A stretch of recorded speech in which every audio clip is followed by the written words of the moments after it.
braves gens, bonsoir et bienvenue dans cette nouvelle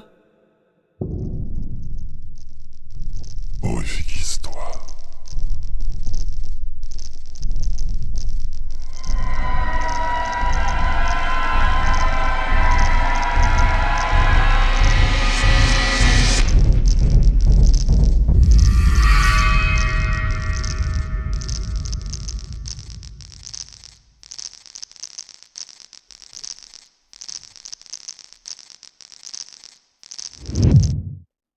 Braves gens, du coup, ce soir, je vais vous lire Le Piège, une nouvelle de Henry Sinclair Whitehead, en anglais dans le texte, et Lovecraft non crédité, comme d'autres nouvelles que nous avons faites ces dernières semaines, où Lovecraft a apporté son aide. C'est une nouvelle écrite en 1931 et publiée en 1932 et traduite par Jean-Paul Mourlon. Braves gens, bonne écoute.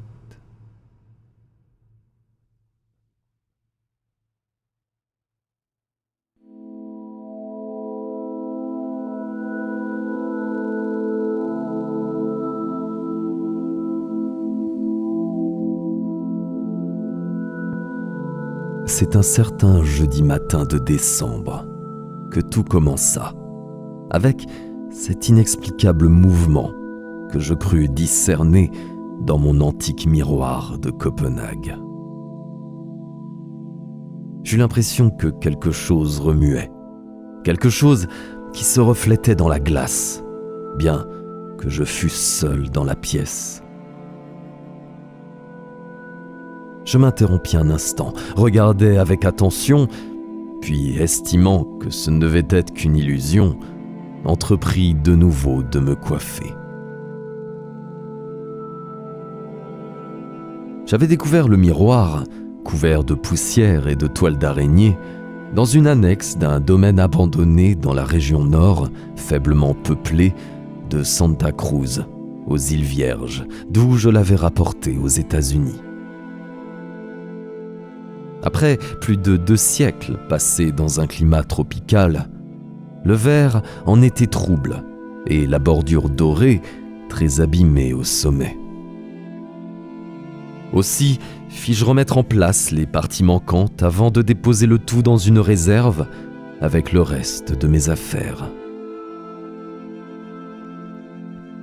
Et maintenant, quelques années plus tard, je me retrouvais moitié hôte, moitié précepteur dans l'école privée de mon vieil ami Bron sur une colline venteuse du Kentucky. J'occupais une aile vide de l'un des dortoirs et disposait de 2 pièces séparées par un vestibule. Le vieux miroir, soigneusement placé entre 2 matelas, avait été déballé dès mon arrivée et installé en grande pompe dans le salon sur une commande en bois de rose qui me venait de mon arrière-grand-mère. La porte de ma chambre faisait face à celle du salon. Et j'avais remarqué qu'en regardant dans la glace de mon armoire, je pouvais voir le grand miroir par-delà les 2 portes, ce qui revenait à contempler un vestibule multiplié à l'infini, mais qui irait toujours en diminuant. Ce jeudi matin, je crus y apercevoir un vague mouvement, bien qu'il fût toujours vide. Mais, comme je l'ai dit, je cessais très vite d'y penser.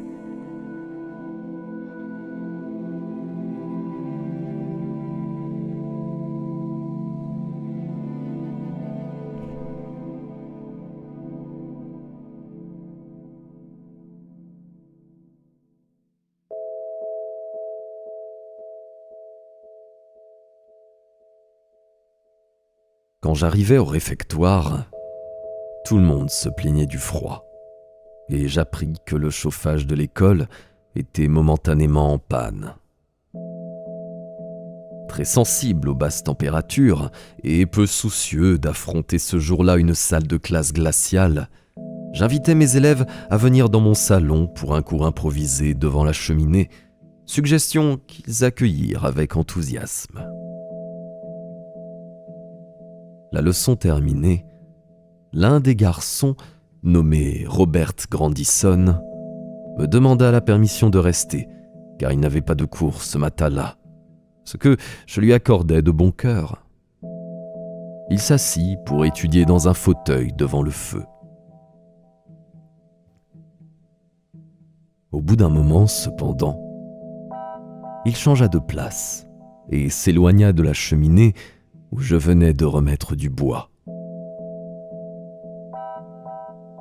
D'où j'étais, je remarquai qu'il regardait fixement le miroir trouble, et, cherchant ce qui l'intéressait tant, je me souvins de l'incident du matin. Le temps passa, et il gardait les yeux fixes, fronçant les sourcils.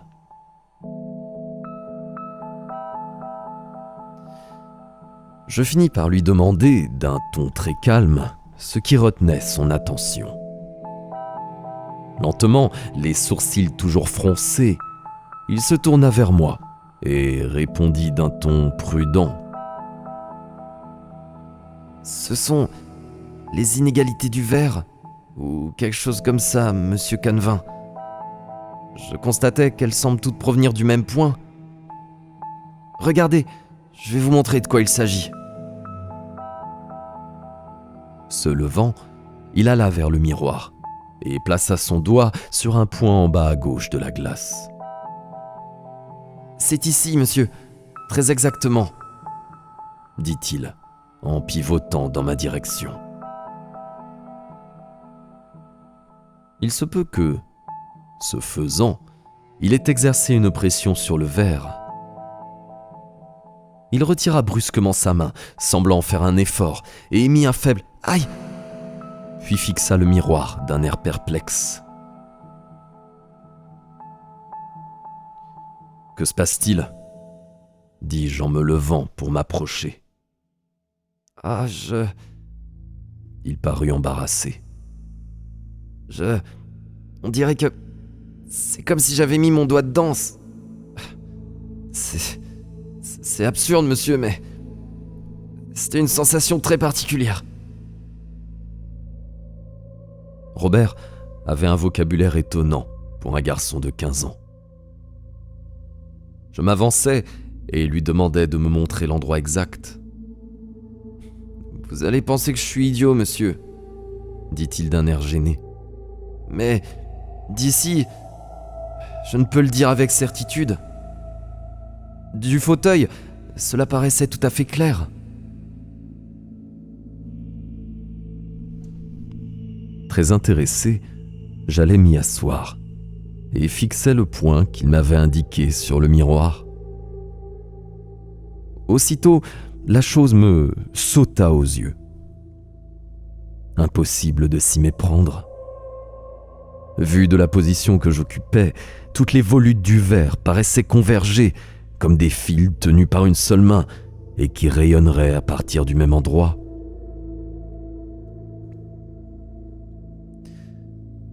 Me levant, je me dirigeai vers le miroir, mais ne pus y apercevoir cette curieuse tache. Apparemment, elle n'était visible que sous certains angles. Observée directement, cette partie de la glace ne reflétait rien. Je ne pouvais y voir mon visage. De toute évidence, je me voyais poser un petit problème d'optique.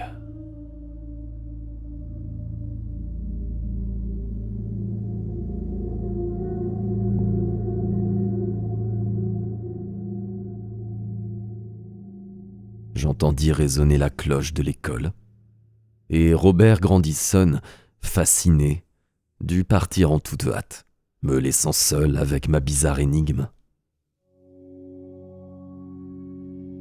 Je relevai les stores, traversai le vestibule et cherchai le reflet de la tache dans le miroir de mon armoire.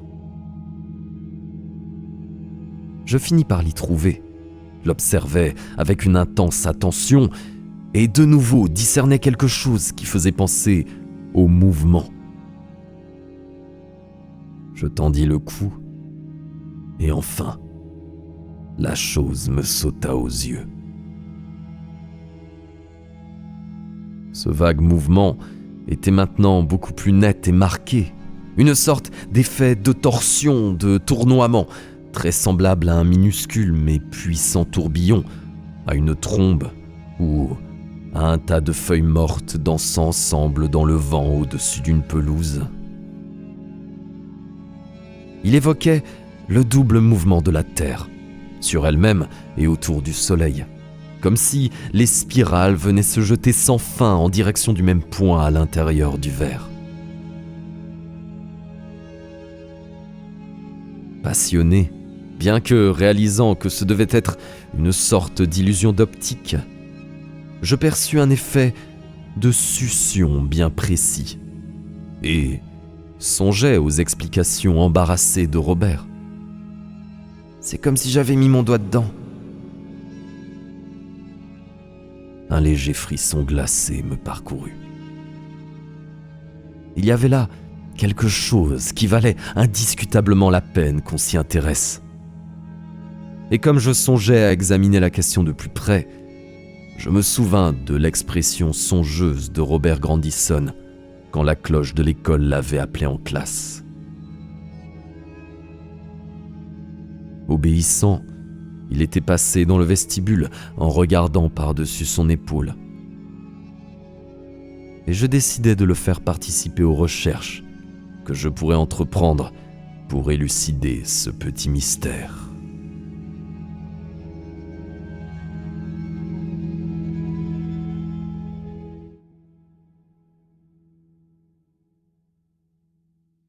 De graves événements, relatifs au même Robert, néanmoins, ne tardèrent pas à chasser, pendant un certain temps, toute idée du miroir de mon esprit.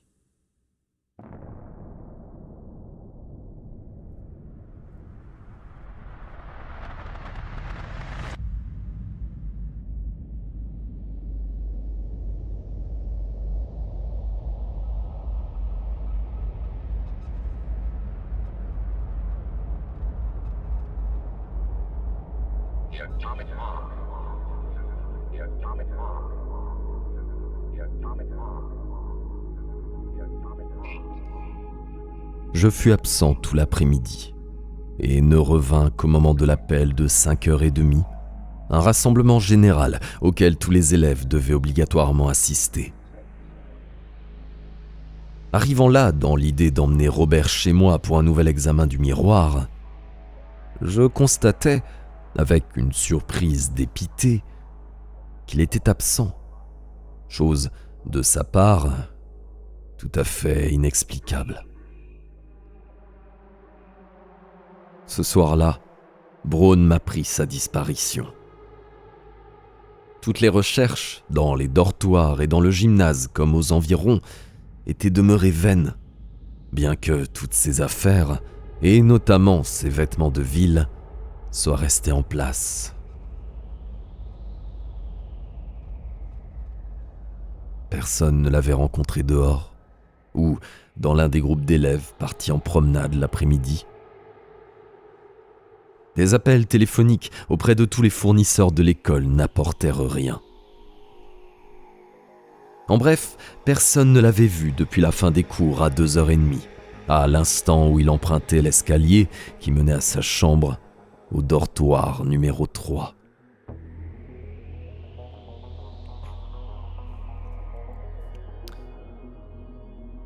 Quand nous comprîmes, pour de bon, qu'il avait disparu, toute l'école fut bouleversée. Braun, étant le directeur, devait emporter le poids et bêter devant un événement aussi inattendu et sans précédent dans son établissement. On apprit que Robert n'était pas rentré chez lui en Pennsylvanie et les élèves et les professeurs lancés à sa recherche dans la campagne neigeuse qui entourait l'école revinrent bredouilles. Il semblait s'être purement et simplement évaporé.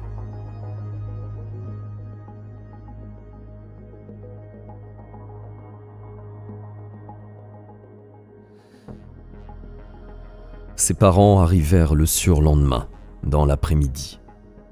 Ils prirent les choses avec calme, bien qu'évidemment la catastrophe les eût profondément ébranlés.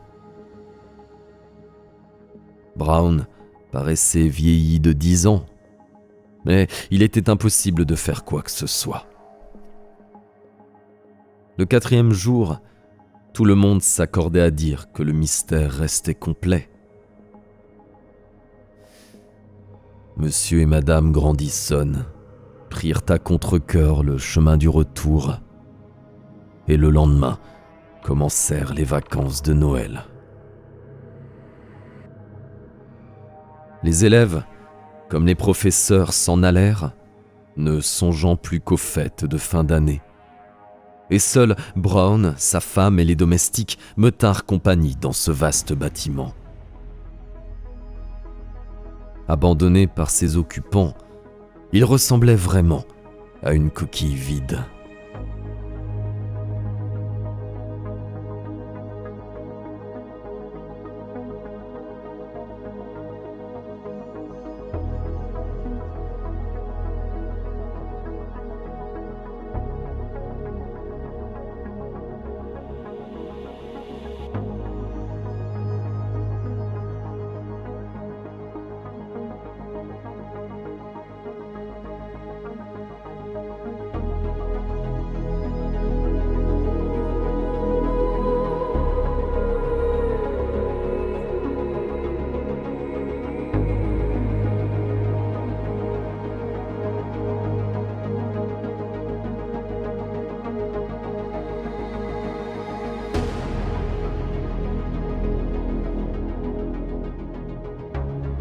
Cet après-midi-là, assis devant la cheminée, je réfléchis à la disparition de Robert et échafaudais toutes sortes de théories pour en rendre compte. Le soir, j'y avais gagné un violent mal de crâne et me contentais donc d'un souper léger. Puis, après une marche à grands pas autour de l'école, je retournais dans mon salon et me collectais une fois de plus avec mes pensées.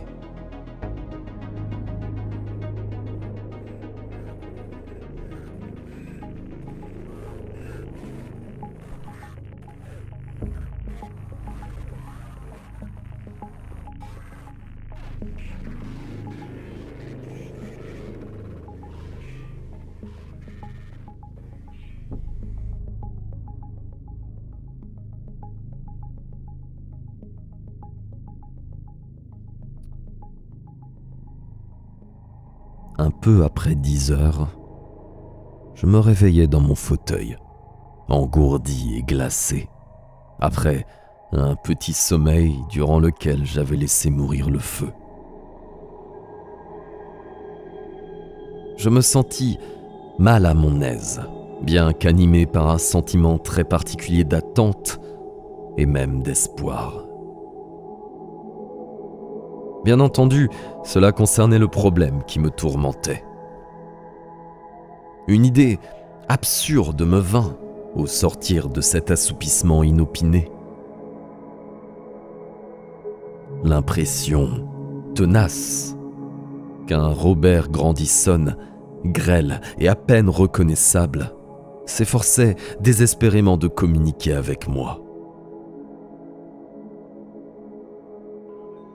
Je me mis au lit, l'esprit empli d'une conviction formelle. Le jeune homme était toujours vivant.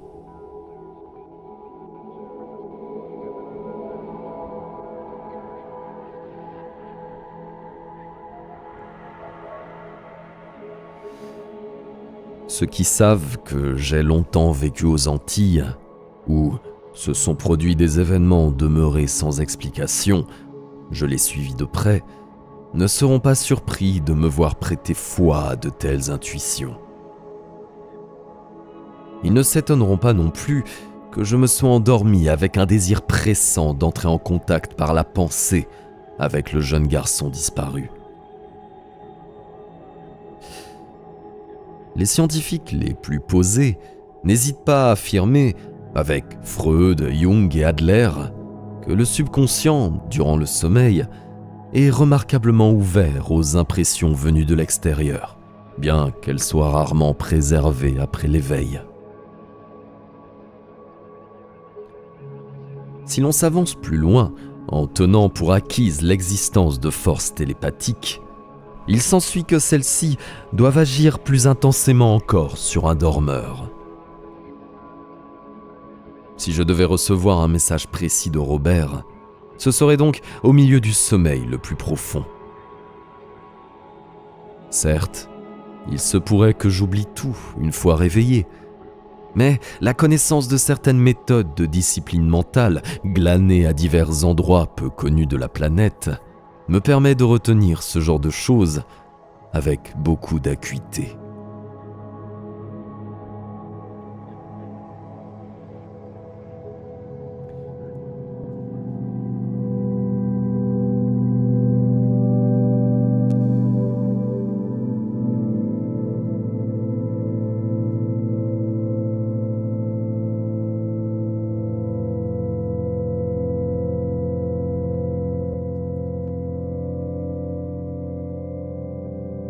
Je dois m'être endormi immédiatement. Et si j'en juge par la vigueur de mes rêves, comme par l'absence d'intervalle d'éveil, mon sommeil fut très profond. Je me réveillais à 7h moins le quart. Il subsistait encore en moi diverses impressions venues, j'en étais sûr, du monde des rêves.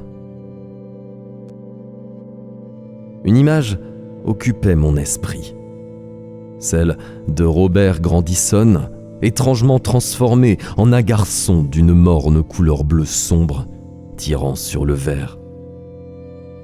Il s'efforçait désespérément de communiquer avec moi par le moyen de la parole, mais se heurtait pour ce faire à d'insurmontables difficultés.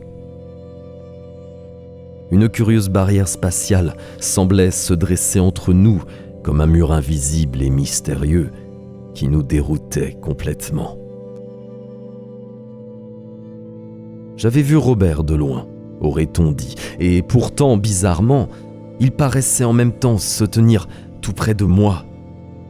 Il était à la fois plus grand et plus petit que dans la vie réelle, et sa taille apparente variait directement et non inversement quand, pendant la conversation, il se déplaçait en avant ou en arrière.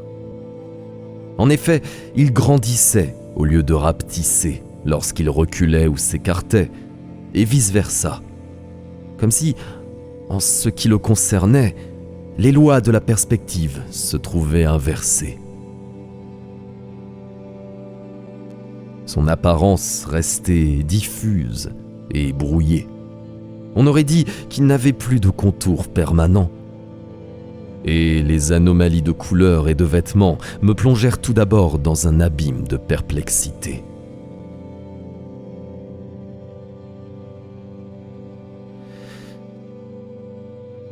Au cours de mon rêve, ses efforts pour me parler avaient finalement abouti à un résultat audible, bien que sa voix semblât anormalement plate et empâtée. Un moment, je fus incapable de comprendre ce qu'il disait, et bien que plongé dans le sommeil, me torturait l'esprit pour savoir où il était, ce qu'il essayait de proférer et pourquoi sa façon de parler demeurait si indéchiffrable et malaisée. Puis, peu à peu, je parvins à discerner des mots et des phrases dont la première suffit à faire naître une folle excitation dans mon esprit endormi, tandis que s'établissait enfin une certaine communication mentale qui n'avait pu jusqu'alors prendre forme consciente, tant tout cela paraissait insensé.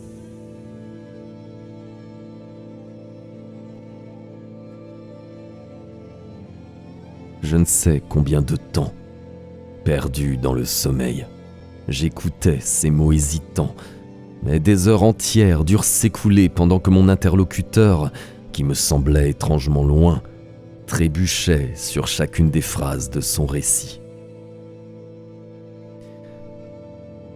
Je saisis à cette occasion un fait dont je ne puis espérer convaincre personne, faute de preuves irréfutables, mais dont j'étais tout prêt à admettre, dans le rêve comme après mon réveil, la véracité, en raison de mon expérience du surnaturel.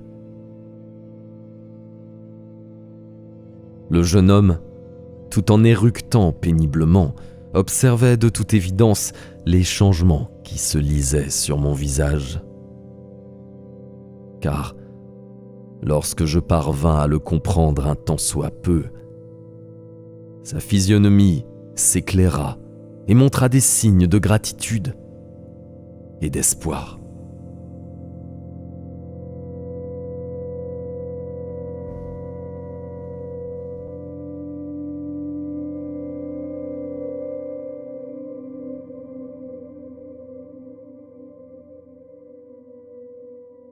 Toute tentative pour donner une idée du message de Robert, tel qu'il subsistait en moi quand je me réveillais brusquement dans ma chambre glacée, m'amène à un point de mon récit où je suis contraint de choisir mes mots avec le plus grand soin. Tout cela est si difficile à faire comprendre que l'on risque de s'y perdre pour de bon.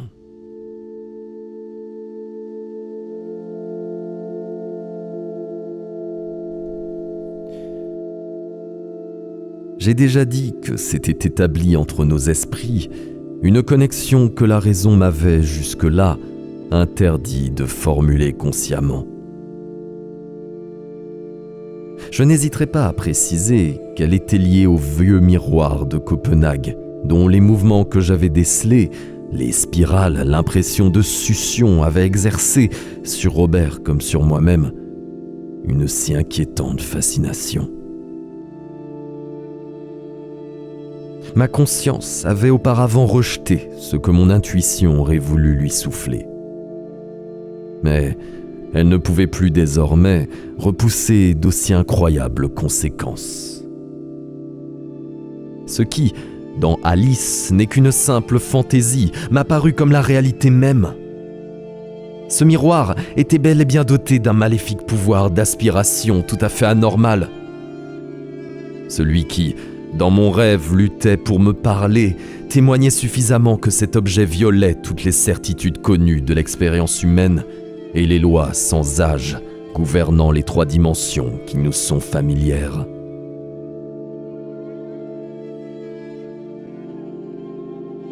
C'était bien autre chose qu'un miroir.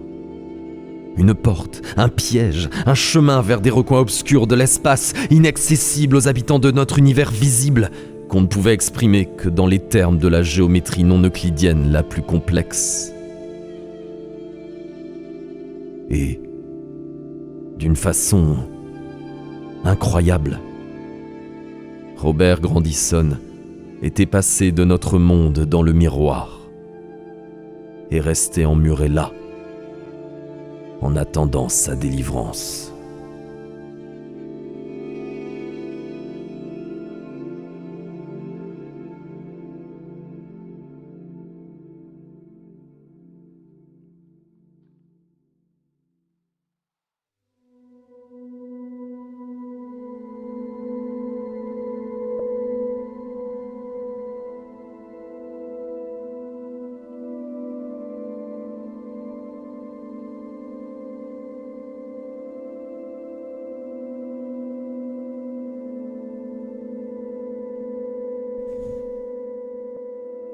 Il est significatif qu'en me réveillant, je n'ai nourri aucun doute sérieux sur la véracité de ce qui m'était ainsi révélé. Tous mes instincts me certifiaient que j'avais réellement discuté avec un Robert transdimensionnel et non rêvé toute l'histoire en partant des réflexions que je me faisais sur sa disparition ainsi que des illusions d'optique du miroir. Cela était pour moi aussi assuré que ces certitudes instinctives dont chacun reconnaît la validité. Le récit qui m'avait été fait était, parfaitement incroyable. Le vieux miroir exerçait sur Robert, je l'avais observé le matin de sa disparition, une intense fascination. Tout au long des heures de classe, il n'eut de cesse de revenir dans mon salon pour l'examiner de plus près. Il arriva chez moi après la fin des cours, aux environs de 2h20, alors que j'étais parti en ville. Constatant mon absence et sachant que je ne me formaliserais pas de son geste, il entra, se dirigea droit vers le miroir, se plaça devant et entreprit d'étudier l'endroit où, comme nous l'avions remarqué, les spirales semblaient converger. Et puis, brusquement, il fut saisi d'un besoin irrépressible d'y placer sa main. Il obéit à contre-cœur et, ce faisant, ressentit aussitôt cette bizarre sensation d'aspiration presque douloureuse qui l'avait tant intrigué le matin même.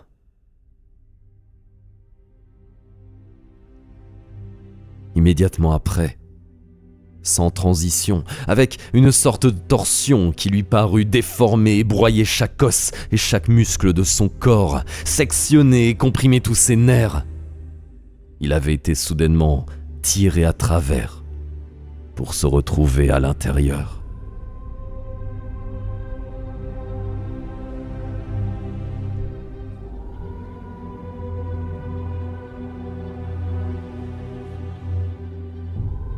Une fois arrivé là, cette atroce douleur le quitta d'un coup. Il eut l'impression qu'il venait de naître, ce qui se voyait à chaque tentative de faire quelque chose. Marcher, se pencher, tourner la tête, parler à voix haute. Son corps tout entier lui semblait former un ensemble incohérent.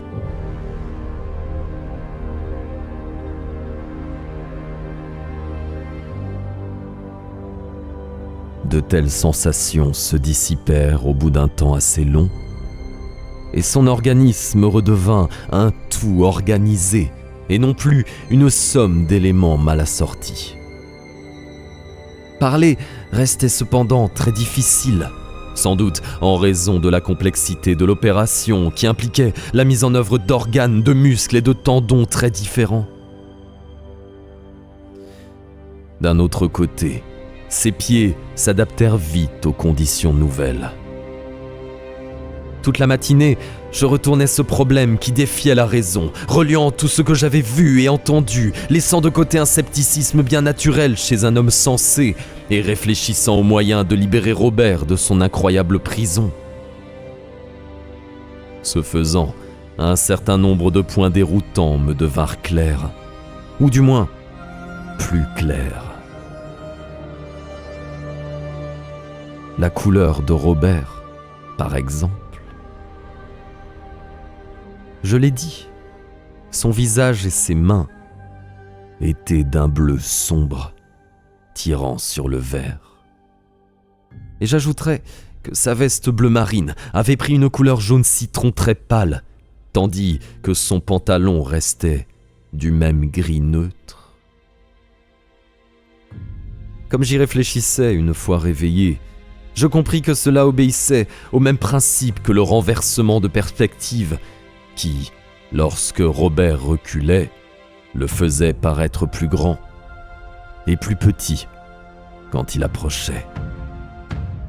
Dans cette dimension inconnue, chaque détail de couleur était le contraire exact de la teinte normale dans la vie quotidienne. En physique, le bleu et le jaune, le rouge et le vert sont des complémentaires typiques et mêlés donnent du gris. La peau de Robert était d'un chamois un peu rosé, dont l'opposé est le bleu sombre verdâtre que j'avais vu. Sa veste bleue était devenue jaune, tandis que son pantalon demeurait gris. Ce dernier point me déconcerta, jusqu'à ce que je me souvienne que le gris, mélange de couleurs opposées, est à lui-même son propre opposé, puisqu'il ne peut en avoir.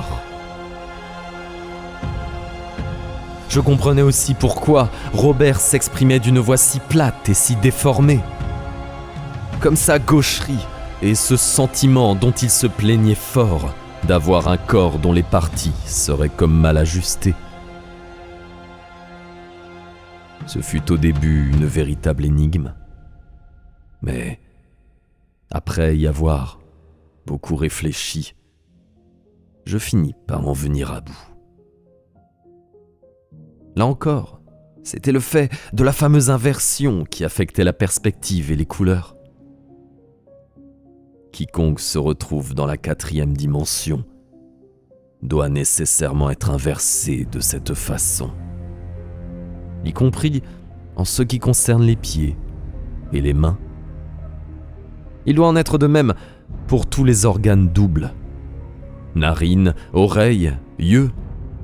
Robert s'exprimait donc avec un appareil vocal, langue, dents, cordes vocales, inversé. Aussi, ne fallait-il pas s'étonner qu'il ait tant de mal.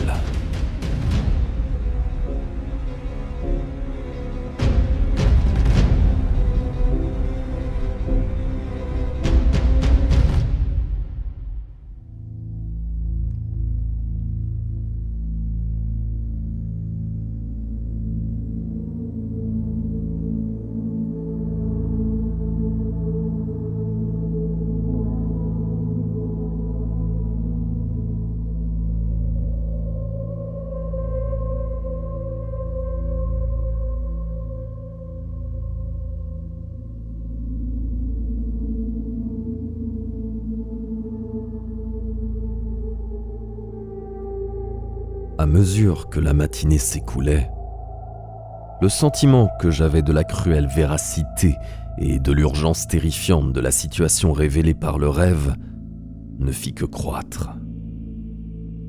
Je devais absolument faire quelque chose, mais me rendais compte, cependant, qu'il était inutile de chercher de l'aide. Une histoire comme la mienne, qui ne reposait que sur un rêve, ne pourrait me valoir que le ridicule, ou des soupçons quant à ma santé mentale. Et à vrai dire, que pouvais-je faire, aider ou non, avec les médiocres renseignements obtenus durant la nuit ?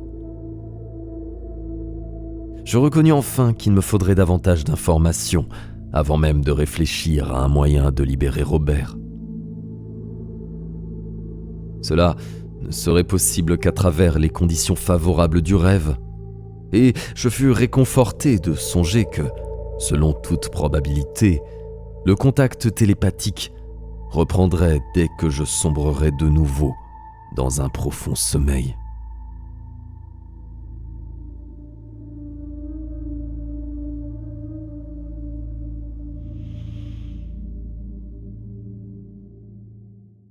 Je m'endormis cet après-midi-là, après un repas au cours duquel, en me contrôlant rigoureusement, je réussis à dissimuler à Braun et à son épouse les pensées tumultueuses qui se bousculaient dans ma tête.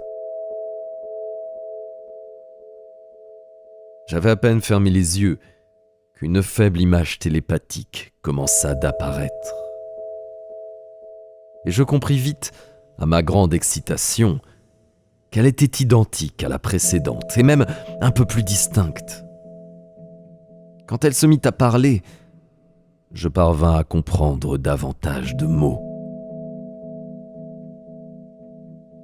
La plupart de mes déductions du matin se virent confirmées à cette occasion, quoique notre discussion ait été mystérieusement interrompue bien avant mon réveil.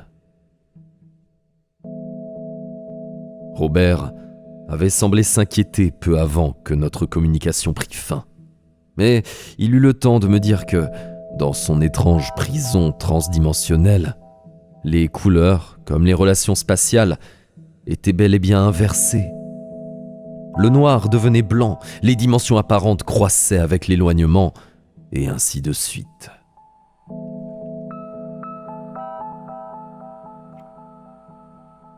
Il avait également laissé entendre que, tout en étant en parfaite forme physique et disposant de toutes ses facultés, la plupart de ses fonctions vitales semblaient suspendues. Il lui était ainsi inutile de se nourrir, phénomène infiniment plus surprenant que l'inversion généralisée des objets et des attributs, dans la mesure où celle-ci s'expliquait très bien en termes purement mathématiques. Autre information importante, l'entrée du miroir constituait la seule sortie possible vers notre monde. Mais elle était obturée de façon permanente et définitivement scellée.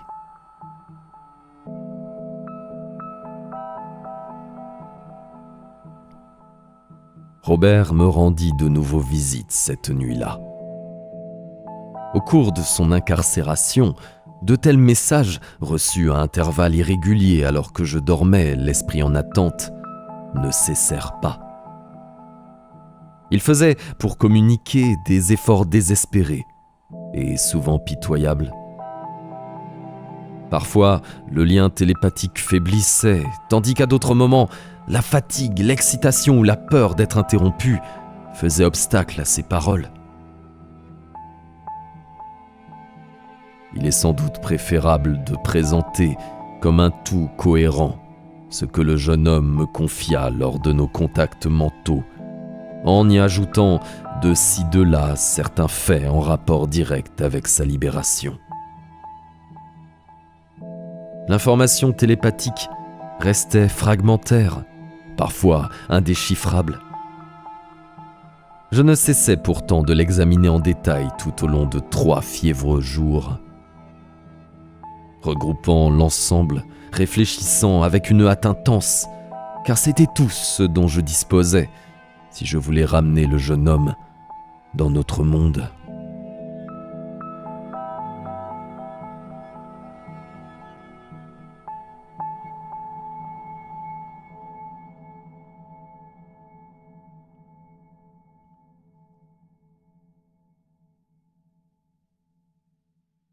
Le lieu quadridimensionnel dans lequel Robert se retrouvait n'était pas, comme dans la science-fiction, un domaine inconnu, infini, peuplé de visions fantastiques et d'habitants étranges. Mais, bien plutôt, la projection de certaines parties de notre univers dans une direction ou un aspect de l'espace, inaccessible en temps normal. Monde curieusement fragmentaire, impalpable, réduit à des scènes apparemment sans rapport entre elles, qui se fondaient les unes dans les autres. Leurs détails ne pouvant de toute évidence être confondus avec tel ou tel objet attiré dans le vieux miroir, comme cela était arrivé à Robert. Ces scènes faisaient penser aux paysages du rêve, ou aux images de lanternes magiques.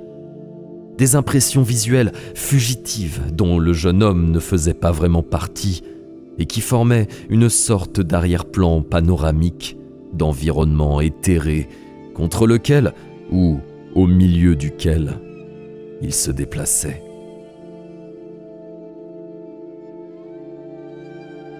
Il ne pouvait toucher aucun de leurs éléments. Arbres, murs, meubles, mais se montrait tout à fait incapable de dire s'ils étaient immatériels ou reculaient chaque fois qu'il tentait de s'en approcher. Tout semblait fluide, changeant, irréel. Il croyait marcher sur la surface inférieure de la scène elle-même, plancher, chemin, pelouse ou autre, mais à l'examen, cela se révélait toujours être une illusion. Ses pieds se heurtait constamment à la même force de résistance, ainsi que ses mains dès qu'il s'efforçait de se baisser. Il ne pouvait décrire le sol ou le plan sur lequel il avançait que comme une pression à peu près abstraite qui faisait contrepoids à sa propre gravité. Il n'avait aucune impression réellement tactile. De surcroît, il paraissait exister une force de lévitation d'ampleur limitée qui permettait certains changements d'altitude. Il pouvait ainsi passer peu à peu d'un niveau inférieur à un autre, plus élevé, sans être capable pour autant de grimper un escalier. Pour aller d'une scène à une autre, il fallait glisser à travers une zone d'ombre confuse, où les détails de chacune d'elles se mêlaient. Toutes se caractérisaient par l'absence d'objets transitoires et par l'apparition, ambiguë ou peu claire, de meubles et d'éléments de végétation. Leur éclairage était diffus, déroutant, et bien entendu, les couleurs inversées, l'herbe devenue rouge vif, les troncs d'arbres blancs, le ciel jaune avec des formes nuageuses blanches et grises, les murs de briques verts, donnaient à toute chose une allure incroyablement grotesque. Quel que soit le point de la terre où le miroir se trouve suspendu, les heures du jour et de la nuit subissaient une inversion du même ordre.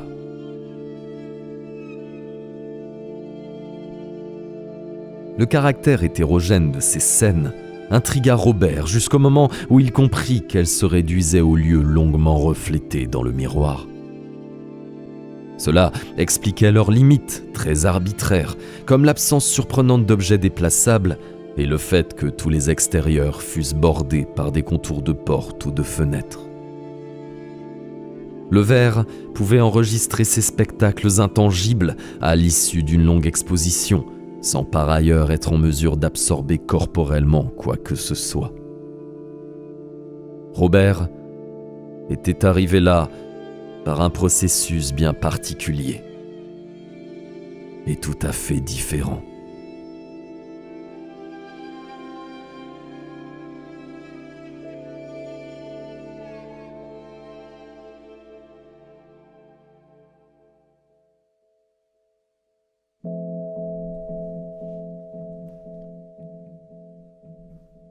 Mais, pour moi du moins, l'aspect le plus incroyable de ce phénomène aberrant restait le rapport de ces scènes illusoires au monde réel qu'elles représentaient.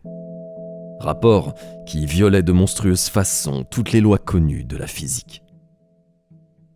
J'ai dit que le miroir enregistrait des images de lieux différents, mais à proprement parler, c'est inexact. Chacune était en réalité une authentique projection en 4 dimensions, quasi permanente, de l'endroit en question.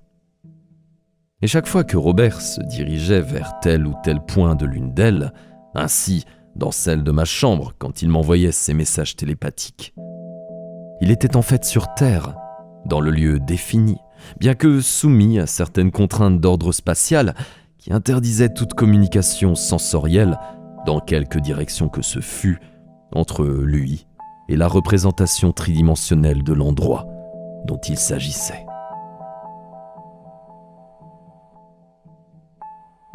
D'un point de vue purement théorique, un prisonnier du miroir aurait pu se rendre en quelques instants en n'importe quel point du globe, à condition qu'il ait déjà été reflété par la glace. Cela devait également être valable pour des lieux où elle n'avait pas été suspendue assez longtemps pour qu'ils puissent être enregistrés avec une netteté suffisante. Il se réduisait alors à une zone d'ombre, pratiquement dépourvue de forme. Il y en avait une d'un gris neutre, hors des scènes proprement dites, qui paraissait sans limite. Mais Robert ne put s'en assurer et n'osa pas s'y aventurer très loin, de peur de se perdre à jamais dans ce monde comme dans le nôtre.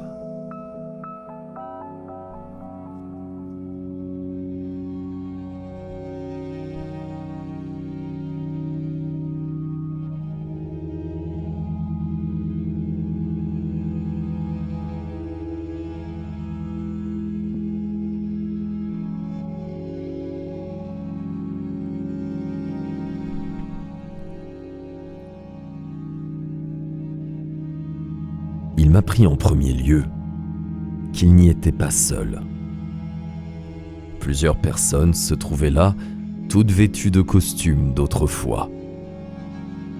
Un homme d'âge mûr, corpulent, avec un catogan et des culottes de velours, qui parlait très bien l'anglais, mais avec un fort accent scandinave. Une petite fille assez belle, dont les cheveux très blonds semblaient d'un bleu sombre luisant. 2 personnes noires, apparemment muets, dont les traits contrastaient violemment avec la blancheur de leur peau, à la couleur inversée. 3 jeunes gens, une jeune femme, un tout petit enfant, presque un bébé, et un Danois, maigre et âgé, dont l'allure bien particulière trahissait une intelligence perverse. Il s'appelait Alex Holm et portait le pantalon collant de satin, la veste évasée et la volumineuse perruque carrée en vogue il y a plus de 2 siècles. C'était à lui que tous les autres devaient de se retrouver là. Aussi habile dans l'art de la magie que dans le travail du verre, il avait, il y a très longtemps, créé cette bizarre prison démentionnelle dans laquelle lui-même, ses esclaves et ceux qu'il avait choisi d'inviter, ou plutôt d'attirer là, étaient emmurés sans pouvoir sortir tant que durerait le miroir.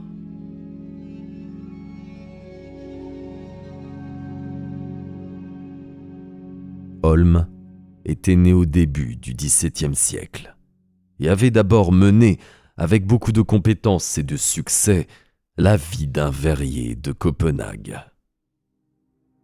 Ses produits connaissaient une grande renommée, surtout les grands miroirs destinés aux salles de réception. Mais l'esprit audacieux qui avait fait de lui le meilleur artisan de son temps lui permit aussi de porter ses ambitions bien au-delà. Il s'irritait des limites posées aux connaissances et aux facultés humaines. Il en vint à chercher de sombres moyens de les surmonter, et y réussit plus qu'il n'est bon pour un simple mortel. Il aspirait à quelque chose de semblable à l'immortalité, et le miroir était le moyen de parvenir à ses fins. L'étude approfondie de la 4e dimension n'a pas commencé de nos jours avec Einstein, et Holm, plus que versé dans toutes les sciences de son temps, savait qu'entrer, sous forme corporelle, dans ce repli caché de l'espace, l'empêcherait de mourir, au sens physique du terme. D'après ses recherches, le principe de réflexion était, de façon certaine, le point d'accès principal à toutes les dimensions entourant les 3 qui nous sont familières. Et le hasard fit tomber entre ses mains un très ancien fragment de miroir dont il pensait pouvoir mettre en œuvre les propriétés mystérieuses. Une fois à l'intérieur de ce miroir, et tant que celui-ci serait protégé de la destruction et des injures du temps, la vie pourrait, du moins du point de vue de la forme et de la conscience, se voir indéfiniment prolongée. Holm réalisa donc un miroir magnifique dont la grande valeur assurerait la préservation. Il y fondit habilement l'étrange objet spiralé qu'il s'était procuré et ayant ainsi construit son refuge, ou son piège, entreprit d'assurer son entrée et ses futures conditions d'existence. Il aurait avec lui des serviteurs et des compagnons. À des fins d'expérience, il fit d'abord passer dans le miroir 2 esclaves noirs ramenés des Antilles. On ne peut qu'imaginer ce qu'il ressentit à observer cette première démonstration concrète de l'exactitude de ses théories. Sans aucun doute, un homme aussi savant n'ignorait pas que sortir de notre univers pour une période supérieure à la durée de vie normale de ceux qui seraient enfermés là se solderait par une dissolution immédiate à la première tentative de revenir dans le monde réel. Mais cet inconvénient et la destruction du miroir mis à part, les prisonniers resteraient à jamais tels qu'ils étaient en entrant. Ils ne vieilliraient plus et n'auraient besoin ni de manger, ni de boire.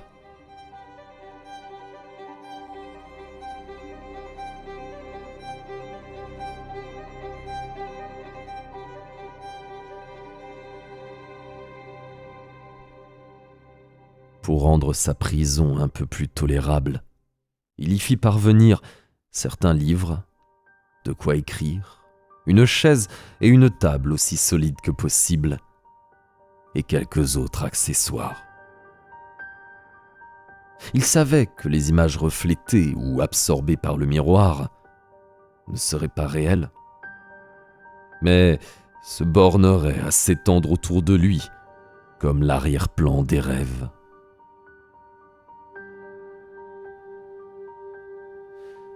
Le grand moment vint en 1687, lors de son passage qu'il dut aborder avec un mélange de terreur et de triomphe.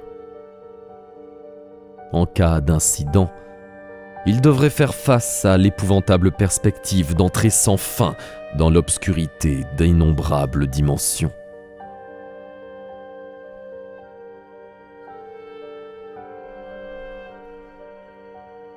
Durant plus d'un demi-siècle, il demeura seul en compagnie de ses esclaves, sans pouvoir s'attacher de nouveaux compagnons. Mais plus tard, il perfectionna sa méthode télépathique, qui consistait à visualiser certaines portions du monde extérieur entourant le miroir, dans l'entrée duquel il attirait ses victimes. Poussé par le désir d'appuyer sur la porte, Robert s'était retrouvé à l'intérieur de cette façon. Seule la télépathie permettait de telles visualisations, puisqu'aucun des habitants du miroir ne pouvait voir le monde des hommes situé de l'autre côté.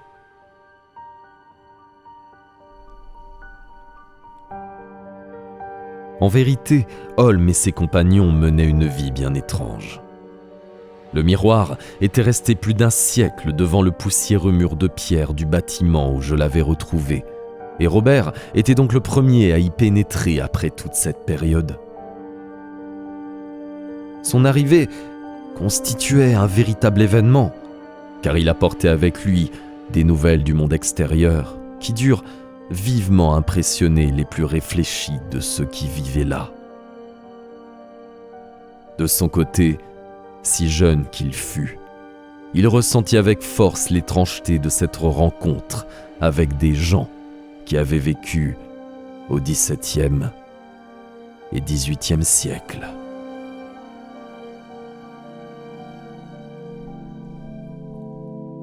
On ne peut se faire qu'une vague idée de la mortelle monotonie de leur existence. Comme je l'ai dit, cet univers se limitait aux lieux longuement reflétés par le miroir. Mais en raison des dommages infligés à la surface du verre par des climats tropicaux, beaucoup de ces endroits avaient pris un aspect étrange et trouble.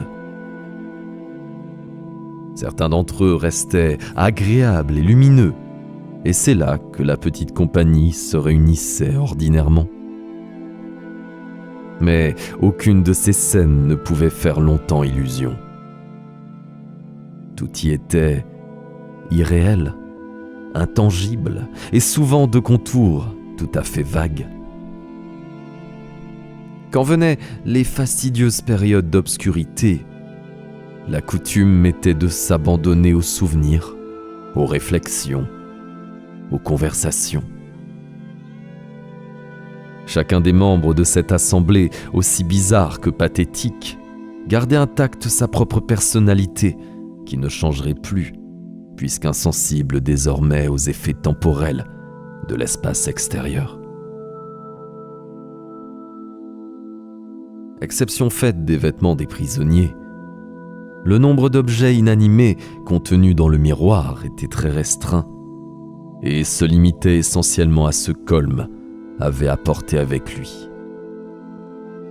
Les autres se passaient de meubles puisque le sommeil et la fatigue avaient disparu avec les autres fonctions vitales. On ne notait la présence d'aucune forme inférieure de vie animale.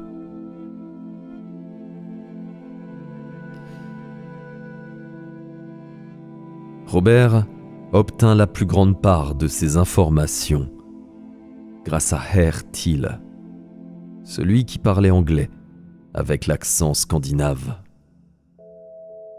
Ce Danois de noble prestance l'avait pris en sympathie et bavardait énormément.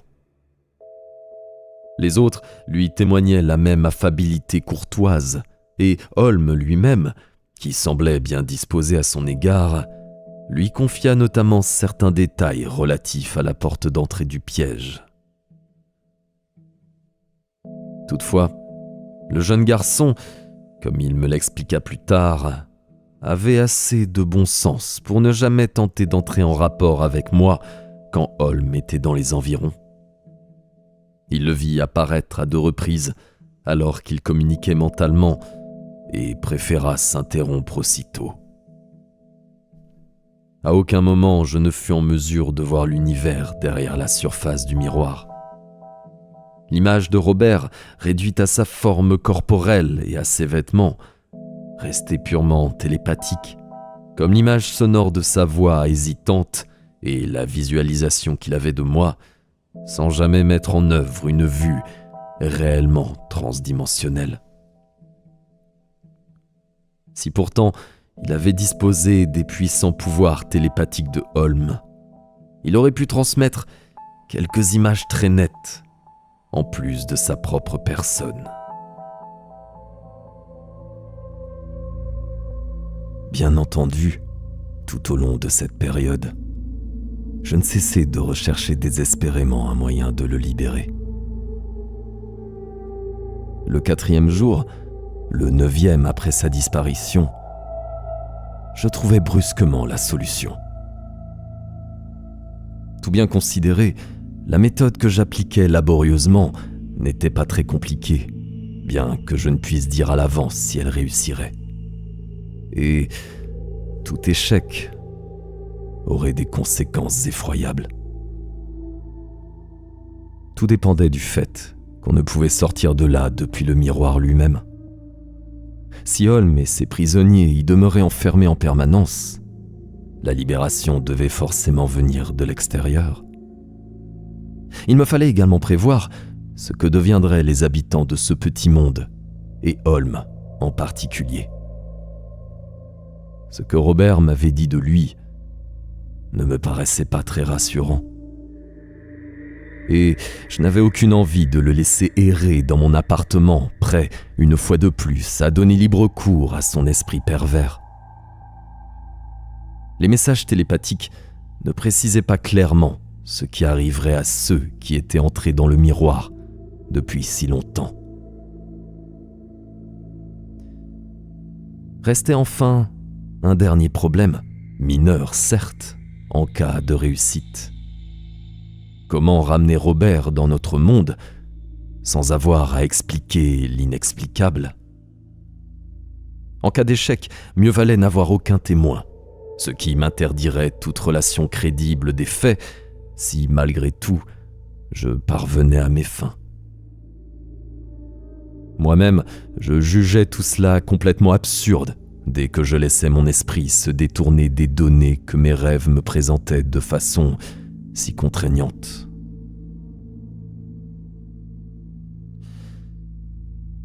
Quand j'eus réfléchi, autant que je le pus, à tous ces problèmes, je me procurai une grande loupe dans le laboratoire de l'école et étudiai minutieusement chaque millimètre carré de cette zone peuplée de spirales qui correspondait vraisemblablement à l'ancien miroir dont Holm s'était servi.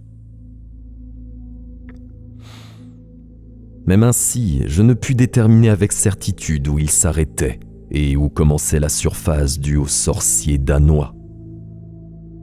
Mais après un long examen, je parvins à définir une limite conjecturale de forme ovale que je soulignais avec beaucoup de soin d'un trait de crayon gras.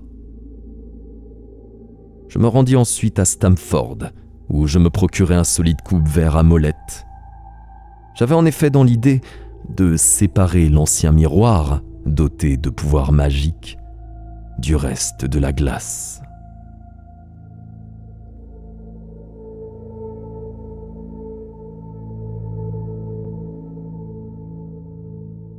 L'étape suivante consista à déterminer l'heure la plus appropriée pour le déroulement de l'expérience. Je me décidai finalement pour 2h30 du matin, à la fois parce que cela me permettrait de travailler sans être dérangé et représentait aussi l'opposé de 14h30, moment où Robert avait dû entrer dans le miroir. Cette sorte d'opposition pouvait, ou non, avoir une certaine valeur. L'heure choisie était en tout cas aussi bonne qu'une autre, et sans doute meilleure.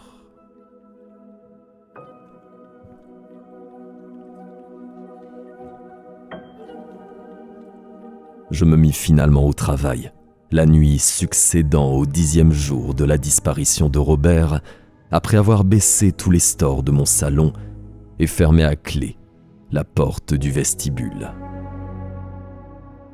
Suivant avec le plus grand soin, sans même oser respirer, l'ellipse que j'avais tracée, je découpais la section ainsi délimitée à l'aide de la molette d'acier de mon instrument. Le verre, épais d'1,5 pouce, se fendit d'un seul coup sous la ferme pression que j'exerçais. La découpe terminée, je renouvelais l'opération en pénétrant plus profondément encore. Puis, aussi précautionneusement que possible, je soulevais le lourd miroir de la commode où il reposait et l'inclinais contre le mur vers lequel je tournais la glace, détachant 2 des lames, minces et étroites, clouées à l'arrière. À l'aide de la lourde poignée de bois du coupe-verre, je heurtais doucement la zone que j'avais découpée. Elle tomba aussitôt sur le tapis de Boukhara. J'ignorais ce qui allait se passer, mais je m'attendais à tout et involontairement pris une profonde inspiration. Par souci de commodité, j'étais alors à genoux, le visage tout près de l'ouverture que je venais de pratiquer. Comme je respirais, une forte odeur poussiéreuse remplit mes narines, une odeur qui ne pouvait se comparer à aucune de celles que je connaissais. Puis, tout ce qui apparaissait dans mon champ de vision devint subitement d'un gris terne, tandis que je me sentais écrasé par une force invisible qui interdisait à mes muscles de fonctionner. Je me souviens de m'être agrippé de mon mieux au rebord du rideau le plus proche de moi et de l'avoir senti se détacher de ses fixations. Puis je tombais lentement sur le sol, englouti par l'obscurité de l'oubli.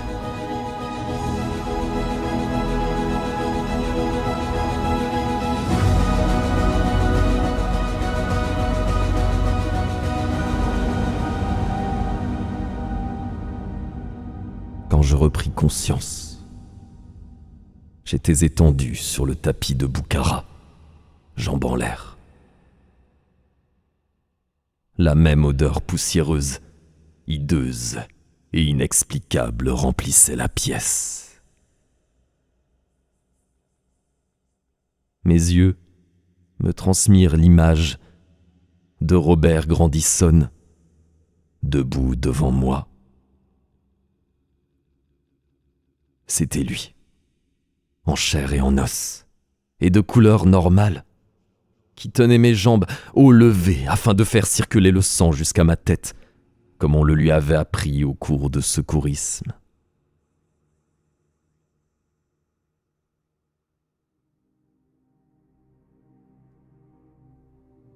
Je restai un moment sans pouvoir proférer un mot, à cause de l'odeur suffocante et de ma propre stupéfaction qui se transforma en sensation de triomphe.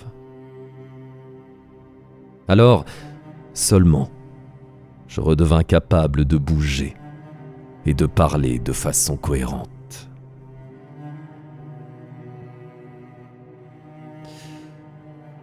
Je levai une main hésitante et l'agitai faiblement en direction de Robert.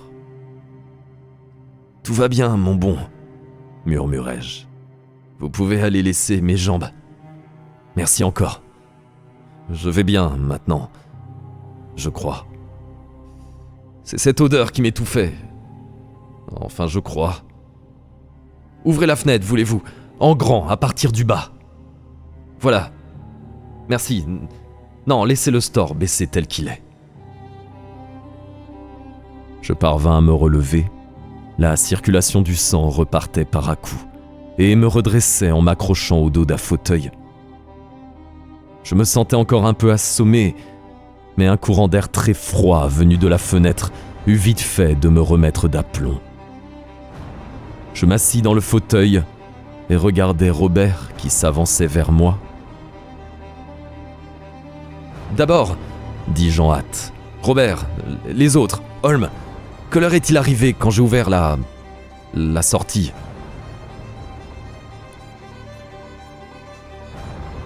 Il s'arrêta au milieu de la pièce et me fixa d'un air grave. « Je les ai vus disparaître peu à peu, dans le néant, monsieur Cannevin, » répondit-il avec solennité. « Et tout avec eux. Il ne reste plus rien à l'intérieur. Monsieur, grâce à Dieu et grâce à vous !»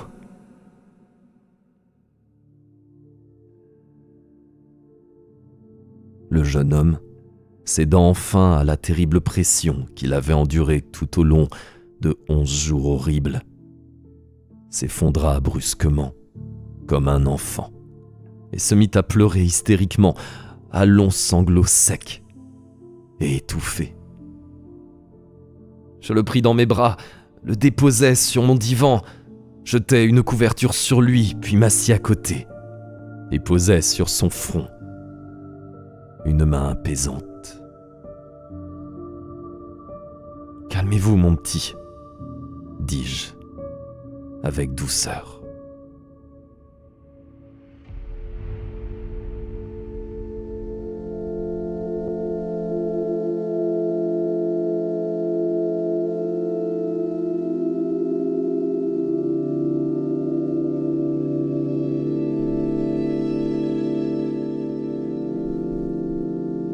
Son accès d'hystérie, bien compréhensible, cessa aussi soudainement qu'il était venu, tandis que je lui exposais mes plans pour le ramener à l'école sans problème. Comme je m'y attendais, le caractère passionnant de la situation et le besoin de camoufler l'incroyable vérité derrière une explication rationnelle captivèrent son imagination. Il finit par se lever avec impatience pour me donner les détails relatifs à sa libération et écouter mes directives. Il était, semble-t-il, dans la zone de projection de ma chambre à coucher au moment où j'ouvris la sortie. Aussi avait-il émergé dans cette pièce sans comprendre qu'il se retrouvait enfin dehors. Puis, entendant le bruit d'une chute, il s'était précipité ici pour me découvrir évanoui sur le tapis.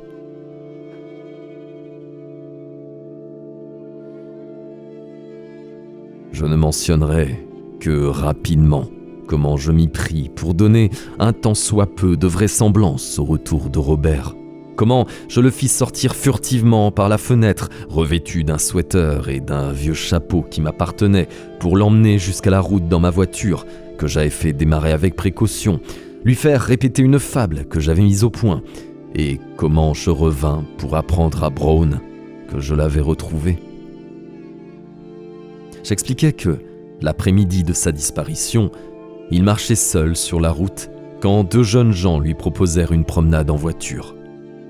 Pour plaisanter, et malgré toutes ses protestations, ils l'emmenèrent bien au-delà de Stamford.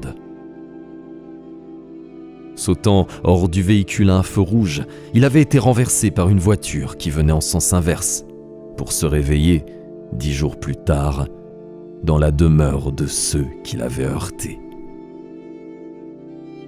Quand il apprit quel jour on était, il avait aussitôt téléphoné à l'école. Étant le seul éveillé, j'avais pris la communication et m'étais empressé d'aller le chercher en voiture, sans prendre le temps d'avertir qui que ce fût.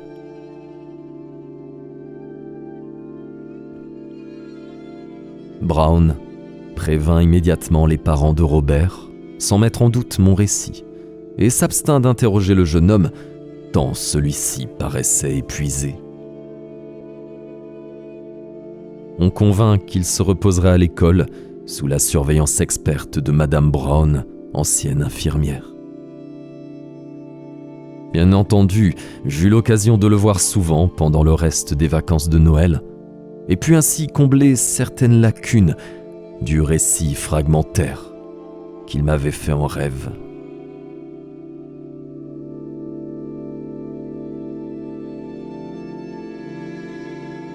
Parfois, nous doutions presque de la véracité de notre histoire, nous demandant si nous ne partagions pas tous deux la même illusion monstrueuse provoquée par le caractère hypnotique du miroir, et si en fait l'accident de voiture n'était pas authentique.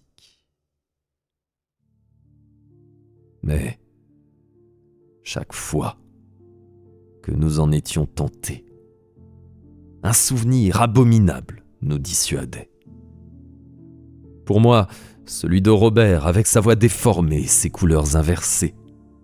Pour lui, le spectacle fantastique de ces gens d'autrefois, de ces scènes oubliées qu'il avait observées. Et puis, le souvenir commun de cette horrible odeur de poussière. Nous savions ce qu'elle signifiait. La dissolution instantanée de tous ceux qui étaient entrés, il y a un siècle ou plus, dans une dimension inconnue.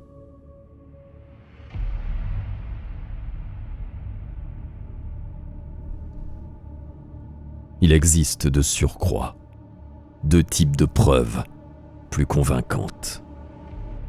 Les premières viennent de mes recherches dans les annales danoises de tout ce qui pouvait concerner Axel Holm. Il avait laissé bien des traces dans les témoignages écrits, comme dans le folklore. De nombreuses visites dans les bibliothèques et les entretiens que j'eus avec plusieurs érudits danois me permirent de jeter une certaine lumière sur sa détestable renommée. Qu'il me suffise de dire que ce miroitier de Copenhague, né en 1612, était un luciférien notoire dont les agissements, comme la disparition définitive, firent l'objet de controverses inquiètes il y a plus de 2 siècles. Il brûlait du désir de tout connaître et de venir à bout des limites imposées à l'humanité. Aussi s'était-il plongé depuis l'enfance dans l'occultisme et l'étude des questions interdites. Il passait pour appartenir à une confrérie de sorciers. Et le vaste savoir contenu dans les vieux mythes scandinaves, avec Loki l'astucieux et Fenris le maudit, n'eut bientôt plus de secret pour lui. Il visait des objectifs étranges, dont on savait peu de choses. Assez cependant pour en reconnaître le caractère démoniaque. On dit de sources sûres que ces 2 aides noirs, des esclaves originaires des Antilles danoises, devinrent muets peu après qu'il les eut achetés et qu'ils disparurent peu avant qu'il en fasse de même. Il semble que, vers la fin d'une vie déjà longue, l'idée d'un miroir d'immortalité germait en lui. On chuchotait à l'époque qu'Holm avait en sa possession un miroir enchanté d'une incroyable antiquité, dérobé, ajoutait-on, à un sorcier de ses amis qui le lui avait confié pour qu'il le polisse. Le miroir en question, aussi puissant, disait la rumeur, que l'égide de Minerve ou le marteau de Thor, était un petit objet de forme ovale, surnommé le miroir de Loki, chargé de pouvoirs magiques, parmi lesquels celui de prévoir l'avenir proche et de montrer ses ennemis à celui qui le possédait. Nul parmi le peuple ne doutait qu'il naît entre les mains d'un magicien de grand savoir d'autres propriétés, encore plus puissantes. Et même certaines personnes cultivées accordaient une créance apeurée aux affirmations selon lesquelles Holm avait entrepris de l'incorporer dans un miroir d'immortalité de plus grande taille.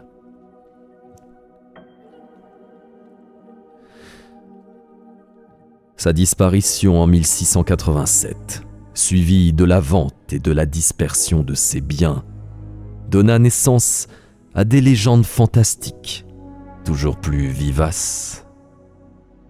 À vrai dire, c'était le genre d'histoire dont on ne peut que rire, tant qu'on n'en possède pas la clé. Pour moi, qui me souvenais de mes rêves et disposais du témoignage de Robert Grandisson, Elle confirmait sans ambiguïté tous les ahurissants prodiges qui s'étaient déployés tout près de nous.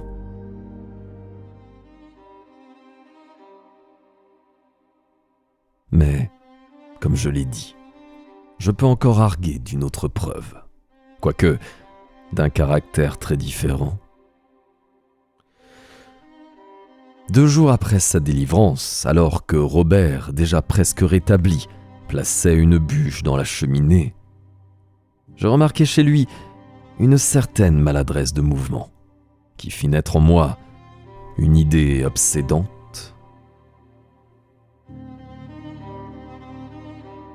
L'appelant à mon bureau, je lui demandai abruptement de prendre un encrier et fus à peine surpris de constater qu'il obéissait en se servant de la main gauche, bien qu'il eût toujours été droitier.